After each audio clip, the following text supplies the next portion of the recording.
Hello everybody, welcome to my review of the movie Don't Look Up. Just got back from watching it. It's pretty good. Again, we'll do this typical thing. I'll break down the plot as well as I can recall it. I will give you my overall grade. We'll talk about any major themes in the movie, and we'll talk about any similar movies if you like this one. But first off, the plot is a couple of MSU grad student and a tenured professor discover a comet. So the movie starts off, and I really like the MSU astronomers. I was one of those. But Leonardo DiCaprio, he plays Dr. Randall Mindy, and Jennifer Lawrence, again a whole host of well-known names in this one. But Jennifer Lawrence plays Katie DiBiase. And the movie starts off.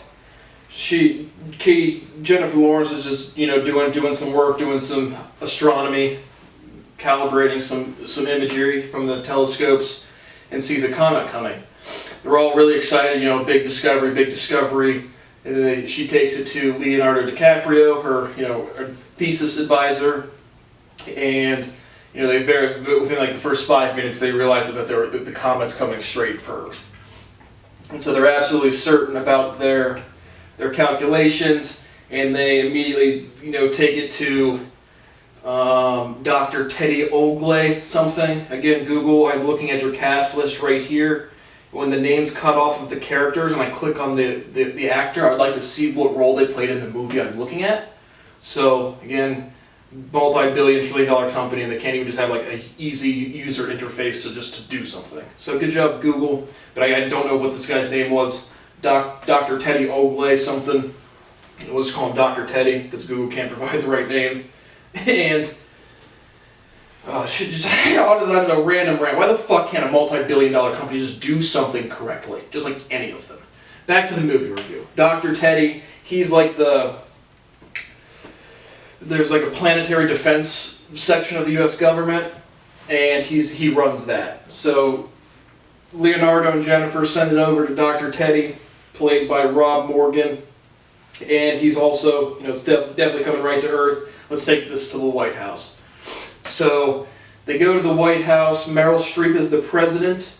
Jonah Hill is her son, and right off the bat again, they go in there. They get flown out on a military plane. One of the generals charges Jennifer Lawrence for snacks at the White House, which turns out to be free. It's kind of like a running joke throughout the movie, where they sit there, they wait to get a meeting with the president and the vice president, or at least Jonah Hill is the chief of staff, I think is what his actual title is. He plays Jason Orlean, and Meryl Streep is Janie Orlean, the president. And again, they're talking about re-election, your typical political criticisms, passing a budget thing for this, making everything look nice. We're not too worried about the comet. You guys went to Michigan State, not Harvard or the Ivy Leagues, and so they're not taking it very seriously. And again, this is the type of movie this is. It's a apocalyptic comedy. So you got Jonah Hill cracking many jokes about how hot his mom is throughout the movie. Jonah Hill got me laughing a couple times, but they're not taking the threat of the comet very seriously, and then they just basically tell him to sit tight and wait, or see what happens or something.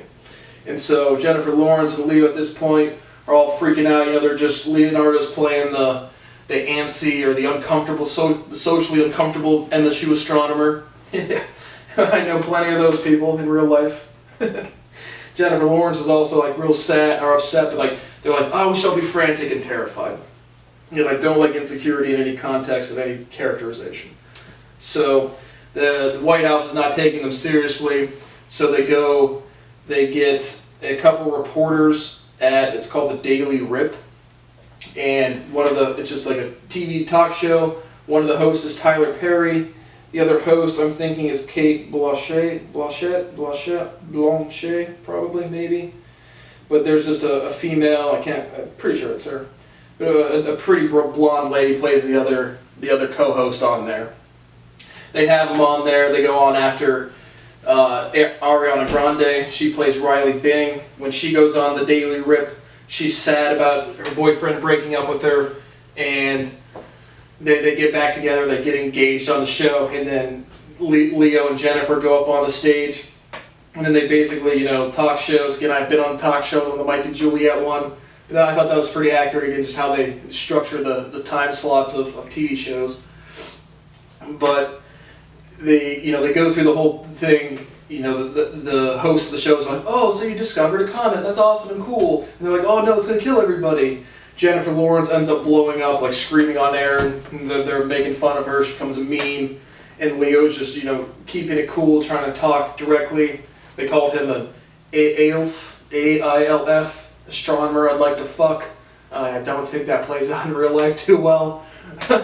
But, so they blow up, she goes off, and Leonardo is now, sitting there on the stage with the two hosts. So now at this point, Jennifer Lawrence and Leo are really realizing no one's going to take them seriously. Again, big scientific discovery. Everyone would certainly take everything seriously. No one would doubt anything. Everyone would be super competent and understand everything. That would certainly never happen. MSU would never. There were a big scientific discovery at MSU would never occur. That would never fucking occur. But the White House at this point is denying like any conversations whatsoever. But then Meryl Streep, there's some publicity mishap. I guess she sent a puss pic to her boyfriend or her husband, and it got leaked. And this is the president, so the president's sending out the puss pics, and they're circulating. So now, to either, again, something with the polls or whatever, but the president, Meryl Streep, calls back in the three scientists, and Leo, Jennifer, and the Dr. Teddy, they're always kind of like on the same team or working together, whatever. And she's like, oh yeah, since this mishap, now we're going to look into it. Or she said, like, she sent their data to their Harvard and their Columbias and their Ivy League people, and it said the data came back well. So now they're going to set up a launch to deflect the asteroid. And to do so, again, they say, Washington always wants a show. So Rob Perlman comes in from Hellboy and from Sons of Anarchy and plenty of other things. But he's like the old-timer racist kind of, he said this is like it's a comedy, a lot of, I don't know, like not rude comments, but just like, what's the right fucking word? I don't know, like raunchy comedy type of stuff. So he's gonna go up in a spaceship and deflect it.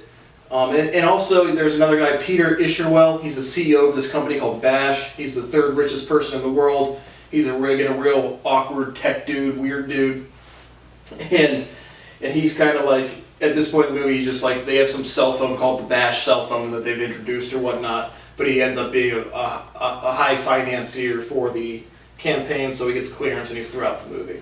But Rob Perlman's going to go up into space and deflect the asteroid. They launch the asteroid, everything goes well, and then right as they're watching the launch, they see the rockets turn back around, and everyone's like, what the fuck's happening? And then you learn Peter Isherwell, the CEO of Bash, and the president and the cabinet, they want to mine the rock, or it's a comet from the Oort cloud that we've talked about in science class. But I think the estimate they give is $140 trillion worth of minerals on the asteroid. So basically, Peter Isherwell, the CEO, says, let's go up there, mine the asteroids, and we can dissipate them into smaller asteroids so it doesn't blow up the entire planet. And this is a planet where it's an comet that's going to blow up the entire planet. And so, again, they start freaking out. Jennifer is at some, like, gumbo place, just some restaurant, tells basically everybody, Leo's got some more meetings, he has some more clearance, and it's like, she just gets up on the table, it's like, they say something at the tables, one of the customers come over and says, well, what's going on? And then she gets up on the table and says, oh, we're all going to die, the comet's going to hit, and there's like a riot within the restaurant, and then the FBI comes, and basically puts a hood on her, and says, we can charge you with violating national secrets, and inciting violence or inciting a riot, but as long as you just stop being inflammatory, we're going to let you go.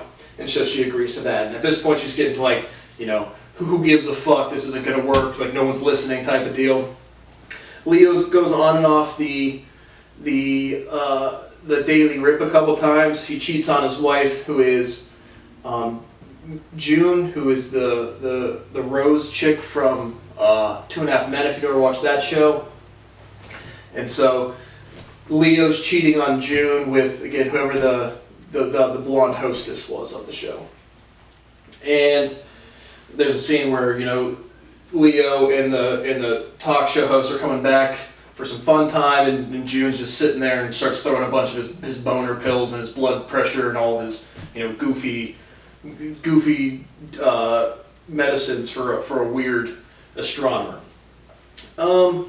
Then what happens? Kind of jumping around. The Russians and the Chinese, they try to shoot up another deflection, and it blows up right at the beginning, doesn't work out well. And then the last kind of chance that people have to deflect the comet is the Bash mission. So then at this point, after Jennifer Lawrence gets taken by the FBI, she becomes just a cashier at just a grocery store. And because she went viral, she was famous for blowing up the first time on the Daily Rip.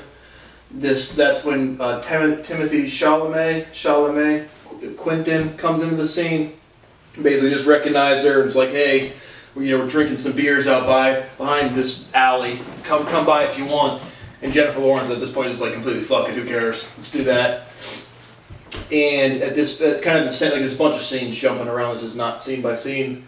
And then at this point again, Leo's been on the Daily Rip quite a few times, banging the co-host, but he also just blows up on the show like, what the fuck are you guys doing? We're all gonna die type of stuff. And so then from there you kind of get to, you see the time frame on this is from the detection, it's like 6 months. So it's like over 6-7 months is the total movie. I think the run time is 2.5 hours. But there's kind of two competing campaigns, and there's definitely a lot of political innuendos, Democrats, Republican type of deal. But I mean, clearly the Meryl Streep and Jonah Hill would be on the Republican kind of campaign of freedoms, and they're taking away our freedoms by doing science. Definitely no corollaries today. And then you got the Democrats again, education and inclusion and stuff, and again everyone's hypocritical in real life. But you have two campaigns really, Meryl Streep and Jonah Hill with the slogan "Don't look up," and the Dr. Teddy, Leo, and Jennifer's campaign slogan is just or look up or just look up. And I might have heard somebody else saying that at some point in time. But they kind of two campaigns going. There's big campaign rally scenes. They can actually start seeing the comet now. And again, the Don't Look Up campaign starts to see it as well. And so at this point, this is when they hear about the Russians blowing up the mission. And the only real one left is the Bash mission. It's all kind of the same time in the movie.